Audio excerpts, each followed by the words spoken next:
Hello, my dear students, my well-wishers, my viewers, everyone. Once again, this is Wakisa, Dr. Ranjan Sinha. I welcome you all in my channel, RKS Academy Zone. My dear students of Standard 12th, जितने भी मेरे Standard 12th के students हैं, जो मुझे देख रहे हैं, मुझे फॉलो कर रहे हैं, मेरी क्लास अटेंड कर रहे हैं, उनके लिए आज मैं इंग्लिश का क्लास लेकर आया हूँ.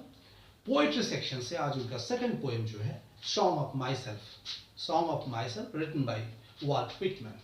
ठीक है, वॉल्ट व्हिटमैन को पीपल्स पोइट कहा जाता है. तो उनकी एक रचना है जो सॉन्ग ऑफ माई सेल्फ, कवि अपना खुद के लिए एक गीत जो वो रचना के माध्यम से हमें सुनाएंगे. तो उसी गीत के बारे में हम लोग आज चर्चा करेंगे, उस कविता को हम लोग देखेंगे. तो चलिए सबसे पहले हम लोग चलते हैं और उस कविता को पढ़ते हैं, उसमें क्या लिखा हुआ उसके सारांश को समझते हैं.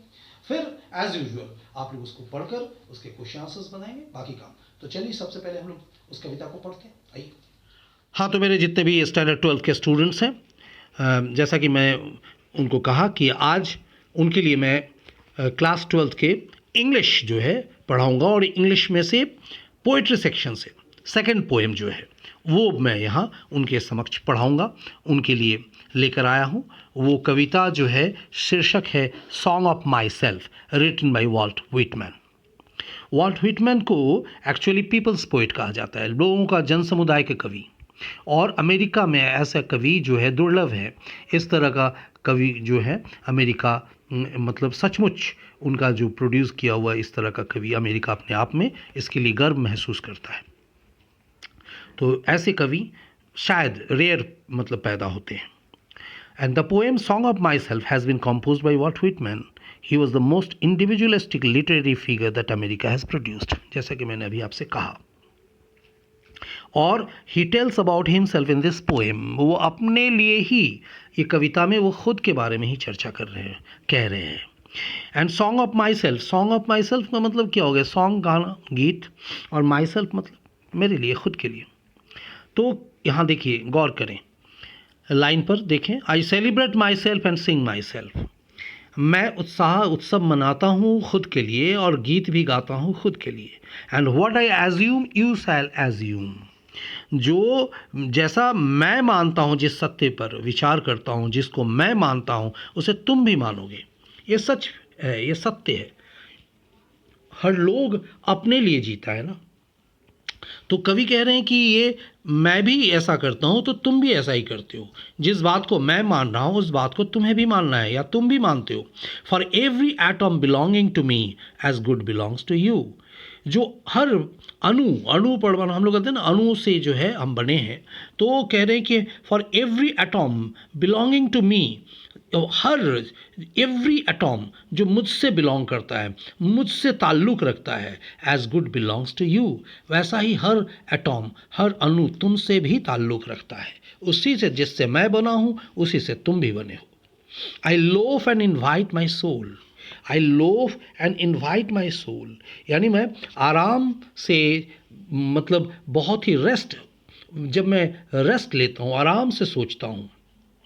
एंड इन्वाइट माई सोल, जब मैं आराम करता हूँ तब मैं अपने आत्मा को निमंत्रण देता हूँ, आमंत्रण देता हूँ, अपने पास बुलाता हूँ. यानी अपने लिए आत्मचिंतन करता हूँ, सोचता हूँ. आई लीन एंड लोफ, मैं उस पर एकाग्रता से मैं लीन हो जाता हूँ, उसके ऊपर गिर जाता हूँ, उसी के ऊपर सोचते रहता हूँ. एंड आराम से, लोफ एट माई ईज, और बहुत ही चैन से, आराम से, ऑब्जर्विंग, और देखता रहता हूँ, ढूंढता रहता हूँ. क्या देखता हूँ? A spear of summer grass.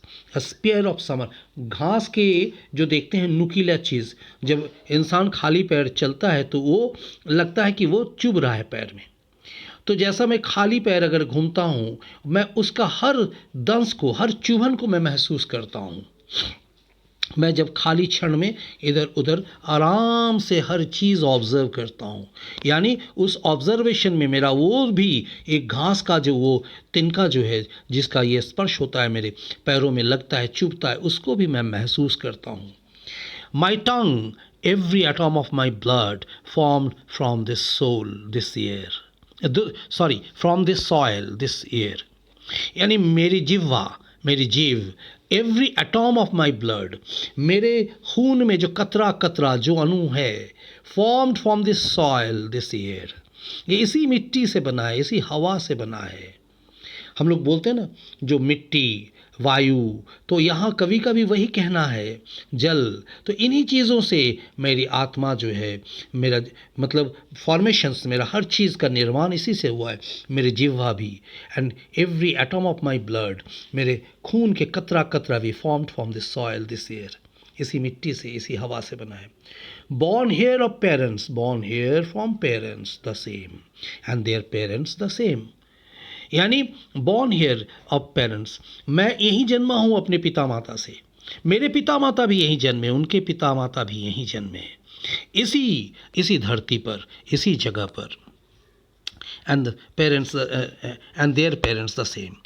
I now 37 years old in perfect health begin, और मैं अभी 37 साल का हूँ, यानी 37 साल का हो गया हूँ। एंड परफेक्ट हेल्थ, एवं संपूर्ण स्वस्थ हूँ, मैं अपनी यात्रा शुरू कर रहा हूँ, मैं अपनी जर्नी जो है मैं शुरू करता हूँ, begin.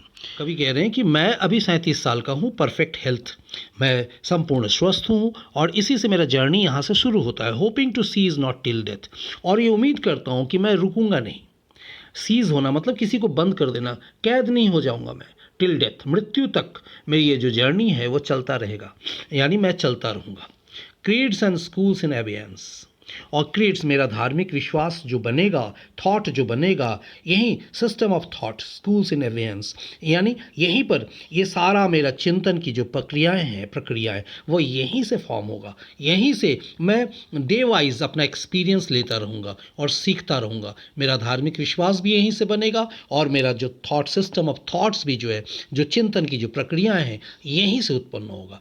Retiring back a while sufficed at what they are and retiring back a while, और जब मैं कुछ क्षण बाद, जब retiring back a while sufficed, यानी जब मैं वहाँ से आऊँगा, लौटूंगा बहुत कुछ लेने के बाद, टू एनफ, सफाइस मतलब बहुत कुछ, जब मुझे बहुत कुछ मिलेगा, और तब जब मैं बैठूंगा, at what they are but never forgotten, and retiring back a while sufficed at what they are but never forgotten, यानी कुछ विश्राम के बाद जो भी पर्याप्त मेरे पास होगा वो सारा अविस्मरणीय होगा, वो बहुत कुछ मतलब ऐसा होगा जिसको देखकर मैं सचमुच भावातुर होऊंगा, जिसको देखकर मैं सच में सोचूंगा कि मेरे पास क्या क्या चीज़ें आ गई है, मैं कितना अनुभव प्राप्त हो गया हूँ, और उसको मैं ज़िंदगी भर नहीं भूलूंगा, ज़िंदगी भर उसको कभी नहीं भूलूंगा।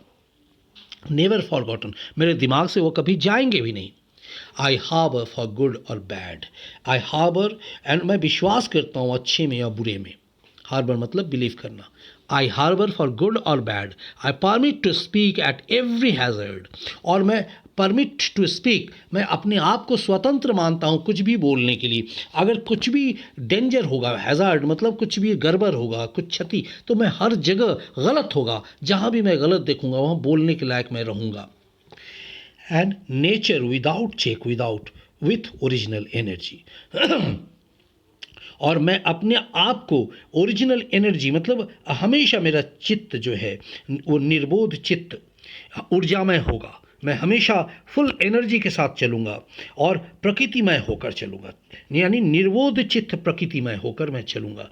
Nature without check with original energy, यानी विदाउट चेक, प्रकृति जो है इसको मैं जीऊँगा।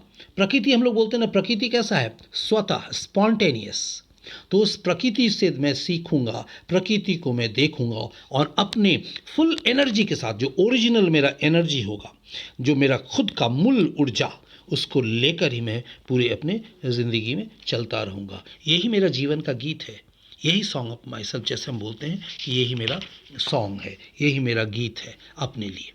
ठीक है, तो ये कवि का आत्म एक गीत है जो खुद गुनगुना रहे हैं, और ये उनकी कविता एक रचना है। मेरे ख्याल से आप लोगों को समझ में आ गया होगा। फिर मैं कहूँगा यही चीज़ कि इसको आप लोग अच्छे से पढ़ेंगे। अगेन एंड अगेन मैं एक ही चीज़ बोलूँगा कि कविता जो है वो शब्दार्थों पर नहीं, भावार्थों पर चलते हैं। शब्दार्थ जो है जितने मुझे यहाँ लगा उसको मैंने क्लियर कर दिया आप लोगों को, फिर भी आप कोशिश करेंगे। और सारे स्टूडेंट्स को मैंने ये कहा भी है कि अपने पास एक डिक्शनरी रखेंगे, कभी भी बैसाखी नहीं पकड़ेंगे, देखिए, हर लोगों का अपना अपना एक पढ़ाने का तरीका होता है। मेरा ये पढ़ाने का तरीका है, मैं चाहता हूँ मेरे स्टूडेंट्स जो डिपेंडेंट नहीं रहे, वो इंडिपेंडेंट अपना चले, खुद का ज्ञान अर्जन करते हुए चले। और जो प्रोसेस है एज ए टीचर, मैं आपको यही सिखाऊं कि कैसे आप स्वतः खुद लायक बन जाएं इसीलिए मैं आप लोगों का लगातार इंग्लिश का जो ग्रामर का क्लास ले रहा हूं। आप लोगों को इंग्लिश पढ़ाते हुए मैं ये बताने की कोशिश कर रहा हूं कि देखिए, पोएम्स का जो सारांश मैंने आप लोगों को बता दिया, इसको आप समझेंगे, फिर लाइन बाय लाइन पढ़ेंगे, इस वजह से हार्ड वर्ड निकालेंगे। और अगर आपको कहीं भी ऐसा लग रहा है कि आपको हार्ड वर्ड का मीनिंग नहीं मिल रहा है, या कोई भी ऐसा क्वेश्चन आंसर्स जो आप नहीं कर पा रहे हो, नहीं बना पा रहे हो, तो आप उसको ज़रूर से कमेंट बॉक्स में डालेंगे, ताकि मैं उसे देखूं और आपका जो प्रॉब्लम है उसे सॉल्व कर दूं। ठीक है? तो मैं तो हमेशा आपके साथ हूं, इसलिए घबराने की कहीं भी कोई ज़रूरत नहीं है। आई होप सो कि आप इसको अमल करेंगे इस पर, और इस तरह से ही अपना काम करेंगे। ठीक है? तो चलिए फिर आगे बात करते हैं। उम्मीद करता हूं कि आपको समझ में आ गया होगा कवि ने इस कविता में क्या कहा है। सिंपल सी बात है, एक लाइन में सारा सारांश है। सॉन्ग ऑफ माई सेल्फ, यानी खुद के लिए गीत।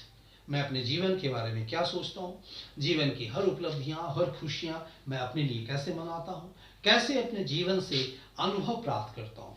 तो कवि का ये कहना है कि मेरे शरीर में जितने भी खून बह रहे हैं मेरे धमनी में, उसका हर एक अणु जो है, मतलब खून का कतरा कतरा जो है, वो मेरा जैसा चल रहा है। मैं अनुभव से प्राप्त करता हूँ, दुनिया से हर एक चीज़ सीखना चाहता हूँ, और इसी चीज़ से मैं बना हूँ। ठीक है? तो जैसा मेरा है खून का कतरा कतरा, वैसा तुम्हारा भी है, यानी वैसा आपका भी है।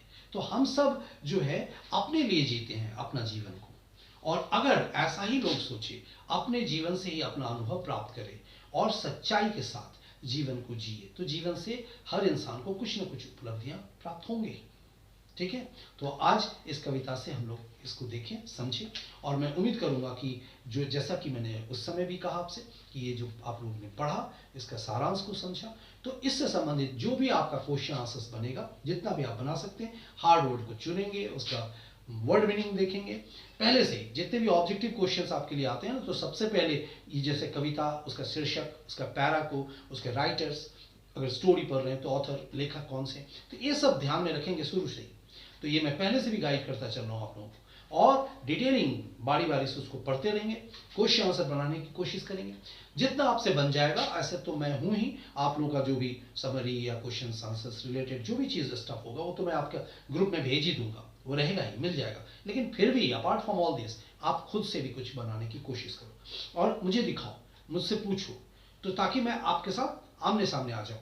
ठीक है? और साथ ही चलते चलते एक चीज़ फिर आपको याद दिला दूं, जितना जल्द हो सके आप लोग मेरे पास आ जाएं, इकट्ठे हो जाएं, ताकि मैं आप लोगों के साथ लाइव क्लासेस में आ सकूं, जिसके लिए मैं बेसब्री से इंतजार कर रहा हूं। लाइव क्लासेस का मजा ही कुछ और है, जहां आमने सामने हम रहेंगे, आपसे सवाल जवाब होंगे, और बहुत सारे ऐसी चीज़ें लेकर मैं आ रहा हूँ, बहुत सारे ऐसे क्विज होंगे जो लाइव उसी वक्त आपके लिए मैं प्राइज दूंगा, उसी वक्त हाथों हाथ दूंगा, ताकि आपका उत्साह को मैं बढ़ा सकूं, और ये मैं साबित कर सकूं कि आर्ट्स पढ़ने वाले स्टूडेंट्स हमेशा, ऐसा नहीं है कि आप अपने आप को कमजोर समझो, आर्ट्स पढ़ने वाले स्टूडेंट्स पीछे बैक बेंचर्स होते हैं, नो, आप बहुतों से ज्यादा तेज है, ये मैं आपको फील करवाना चाहता हूं, और ये मेरा मेन मकसद है। मैंने यही सोचा, और इसी के लिए मेरा ये सारा वीडियोस बनाना, या आपके साथ जो पढ़ाई का माध्यम, आपके साथ जो ये जो रिश्ता बनाना, ये इसी का ध्येय है, और कुछ नहीं है।